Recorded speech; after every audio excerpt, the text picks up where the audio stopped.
Back to the channel. स्वागत है आप सबका आपके अपने यूट्यूब चैनल जीएस बाय अंकित झा पे। आज की वीडियो में हम लोग बात करेंगे एक बहुत इंपॉर्टेंट टॉपिक पे जो कि एक नया स्टैंडर्ड है for the measurement of growth. ये रिकमेंडेशन वर्ल्ड इकोनॉमिक फोरम की है। तो एक आर्टिकल की तरीके से हम लोग एक इन्फॉर्मेटिव डिस्कशन इस वीडियो में करेंगे। तो क्विकली करते हैं स्टार्ट, देखते हैं कि इस वीडियो में क्या है खास।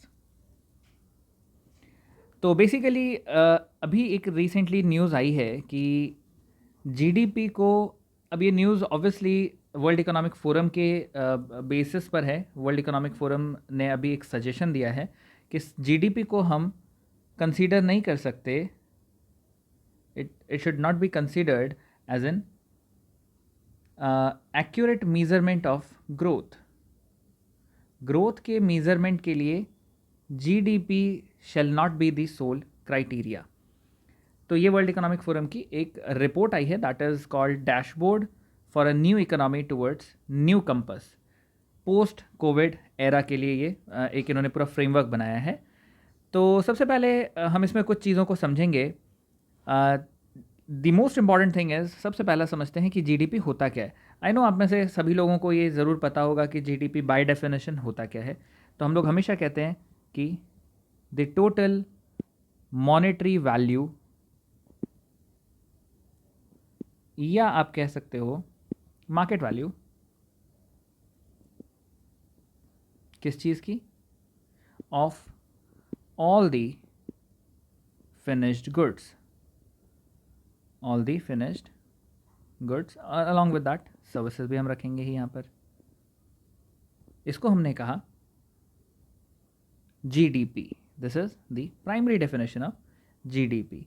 तो जीडीपी कई बार इस पे क्वेश्चन किया गया है कि क्या इसको वेलफेयर का स्टैंडर्ड माना जा सकता है।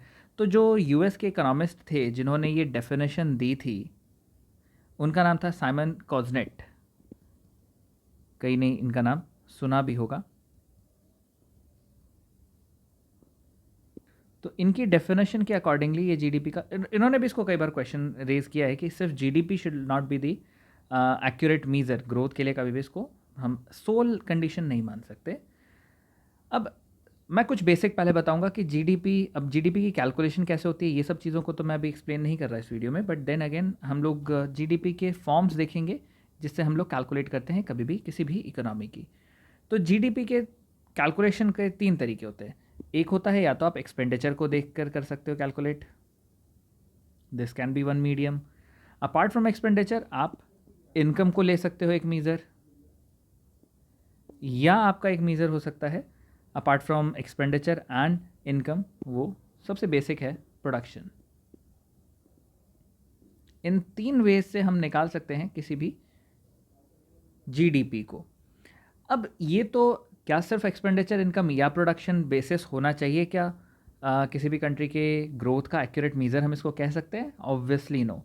क्यों? क्योंकि कहाँ पर ये शॉर्ट रह जाता है, कहाँ पर इसमें कुछ आप कह सकते हो बॉटलनेक्स या कुछ पॉइंट ऑफ इम्प्रूवमेंट रहता है।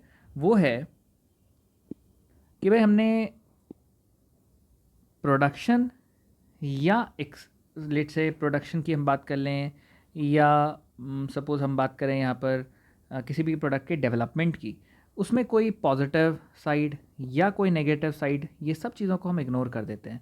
हम सिर्फ और सिर्फ एक ही चीज़ देखते हैं, पॉजिटिव नेगेटिव इफेक्ट इसका क्या होगा प्रोडक्शन के बढ़ने से या लेट से ग्रोथ और डेवलपमेंट से। ये सारी चीज़ों को हमने यहाँ पर इग्नोर कर दिया है। अब इस वजह से होता है क्या, एनवायरमेंटल डिग्रेडेशन। अब ठीक है इकोनॉमी डेवलप कर रही है but at the same time industrialisation का असर कहाँ दिखेगा? तो कहीं ना कहीं तो वो दिखेगा। क्वालिटी जो है क्लाइमेट की वो ख़राब हो, इन्वायरमेंट क्वालिटी ख़राब होगी, ultimately climate change can be one aspect. दूसरी चीज़ और सबसे इंपॉर्टेंट चीज़, यहाँ पर हम कभी भी डिस्ट्रीब्यूशन ऑफ इनकम को नहीं मानते क्राइटेरिया। भाई आप डिस्ट्रीब्यूशन ऑफ इनकम को अगर क्राइटेरिया नहीं मान रहे हो तो definitely you are getting short of the development growth. यानी हम लोग इनइक्वालिटी को इग्नोर कर रहे हैं। और सबको पता है कि कंट्रीज़ में इनइक्वालिटी होती है, डिस्पैरिटी होती है, उसको हम यहाँ पर इग्नोर कर देते हैं। क्या बन रहा है और कितना बनना चाहिए, किसकी प्रोडक्शन सरप्लस जा रही है, किसकी प्रोडक्शन रिड्यूस हो रही है, इसके लिए कोई पैरामीटर हमने यहाँ पर सेट नहीं किया है। तो ये भी डिस्प्रोपोर्शनेशन आप कह सकते हो यहाँ पर हमारे पास रह जाता है। तो एक क्राइटेरिया, हर चीज़ का डिस्प्रोपोर्शनेट डिस्ट्रीब्यूशन होता है।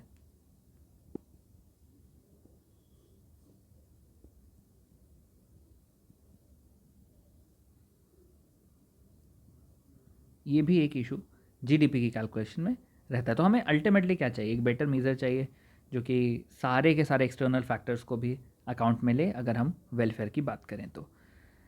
अब आते हैं सीधा काम की बात पर, यानी प्रपोज़ल पर, कि यहाँ पर वर्ल्ड इकोनॉमिक फोरम का क्या प्रपोज़ल है। वर्ल्ड इकोनॉमिक फोरम सबको पता है 1971 में इसकी शुरुआत हुई थी। वर्ल्ड इकोनॉमिक फोरम को जिसने शुरू किया दैट वाज क्लॉस स्वॉब, और वर्ल्ड इकोनॉमिक फोरम जेनेवा में बैठता है, यानी जेनेवा इसका हेडक्वार्टर है, स्विट्ज़रलैंड।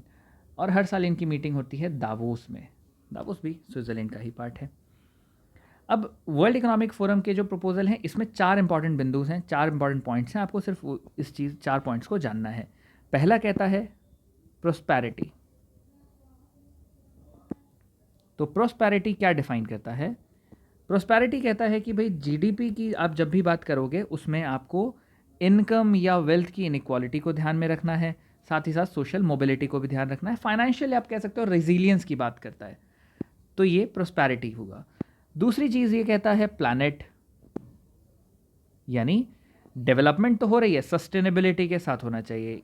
यानी सस्टेनेबल डेवलपमेंट आप सब जानते हैं क्या होता है, कि आगे की जनरेशन को ध्यान में रखते हुए हमारे एक्सपेंडिचर्स या हमारी जो भी चीज़ें हैं, हम लोग रिसोर्सेज पे कितना रिलाई कर रहे हैं, वो रिसोर्स का यूटिलाइजेशन कैसे होना चाहिए। प्लानट का भी आपको इसमें ध्यान रखना होगा। एनर्जी मिक्स आप कह सकते हो, एमिशंस की आप बात कर सकते हो, मिटिगेशन किसी भी प्रॉब्लम का कैसे होगा, इम्पैक्ट क्या पड़ेगा लॉन्ग लास्टिंग, ये सारी चीज़ें प्लानट में आ जाती हैं। दी थर्ड इज़ पीपल। आपको कंसिडरेशन में पीपल को भी लेना होगा, यानी सोशल लेवल पर लोगों का रेजिलियंस कैसा है। हमारे कैपिटल्स जो होते हैं, आपको पता ही ह्यूमन कैपिटल जब भी हम कहते हैं तो इसका मतलब है हेल्थ केयर, हमारा एजुकेशन, हमारे skills, they all are part of capital.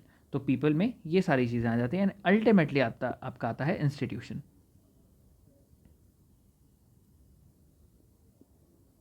Institution मतलब जो भी इसकी ग्रोथ को देख रहा है उसका काउंटर मेजर क्या है, मीन्स उसके खुद के एजेंडाज कितने क्लियरली सेट किए गए हैं जो भी जीडीपी की मेजरमेंट करेगा। तो ये 4 पॉइंट्स हमको डिफाइन करके देता है एक वर्ल्ड इकोनॉमिक फोरम का नया proposal for the standardised evaluation of, you can say, the growth of a nation. तो एक नया हमारे पास मैट्रिक्स आ रहा है। तो अब हम जीडीपी के बेसिस पर, एक नए फॉर्मूले के बेसिस पर अगर इंडिया के कंडीशन को असेस करें, तो इंडिया ने यहाँ पर ईज़ ऑफ लिविंग की बात की है। आजकल आप सुन रहे होंगे ease of living. NITI Aayog भी इस पे काम कर रहा है and ministry of urban housing and development भी इस पर काम कर रहा है। तो इसके लिए ही ईज़ ऑफ लिविंग इंडेक्स भी हमने रिलीज़ किया है। तो इसमें कई सारे पैरामीटर्स को ध्यान में रखते हुए हम लोग ग्रोथ की बात करते हैं।